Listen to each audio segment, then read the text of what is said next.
თუ არ ხვდები, მაშინ უბრალოდ გონიერებდა დაკარგული კაცი. აი ხა მაგალითად ცეთურის ბრბოს რომ უთხრა არქიფოს ნაკლოვანებების შესახებ, კი იცით რაც გააკეთეს ხოსორია. რას ბრძანე?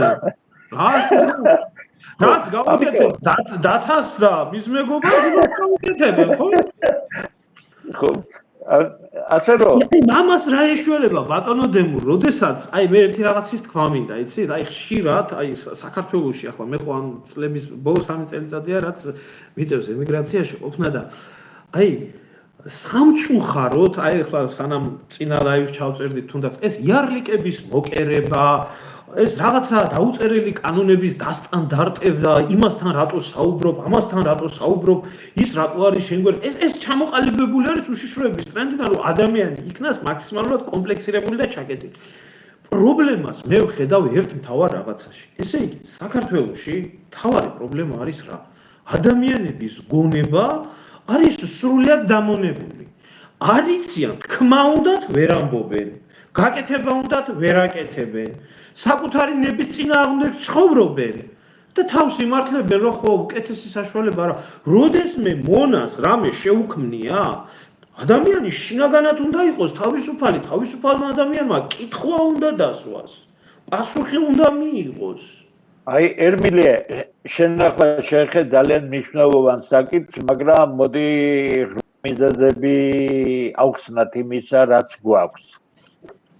საბჭოთა პერიოდი გასაგებია რაც იყო, ის აგებული იყო დოსტოევსკის ძმები კარამაზოვები, იცი შენ და იცი დიდი ინკვიზიტორის ტრიადა. სწორედ ერთ-ერთი არის რომ აი ავტორიტეტია აგებული. თან მომავალზე აგებული, რომლის ვადა დაზუსტებული არ არის. საიდუმლოა ეს. აი შენ შეყვალ, ხო, ტაინა, ჩუდა სასწაული უნდა მოხდეს და ავტორიტეტი, ხო სწორია?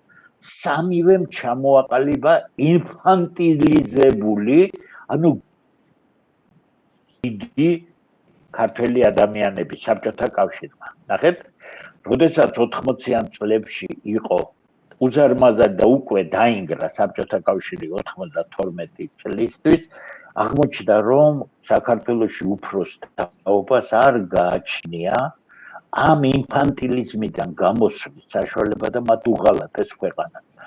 ნეფსით, კი არა, უნებლიეთ საკუთარი ინფანტილიზმური განწყობების გამო, ავტორიტეტის გამო, რაც ნიშნავს, ამას ქონდა ღრმა ფესვები.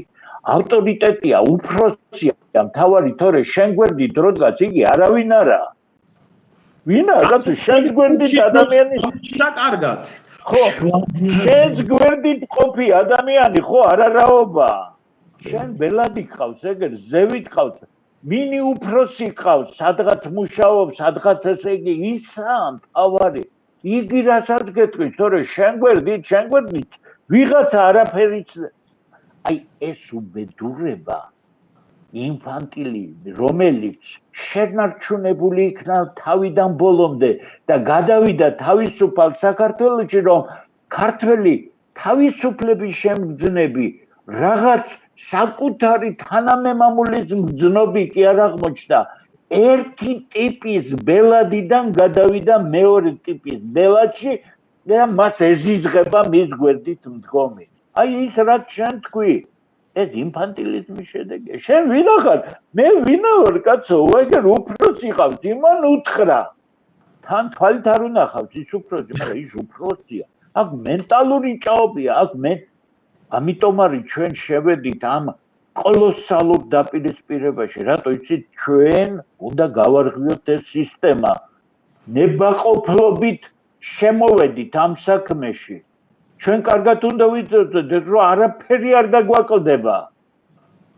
არც შეურაცხყოფა ბჭყალებში ხარ, როგორ შეიძლება იმ ხალხმა შეურაცხყოფა მოგაყენოს, მაგრამ ეს ყეფა ხო იქნება დიახ, ადამიანს ადამიანი მის გვერდით ეზარება, ეზიზღება, პატიოსნება გადაქცეულია დამცინავ მდგომარეობად.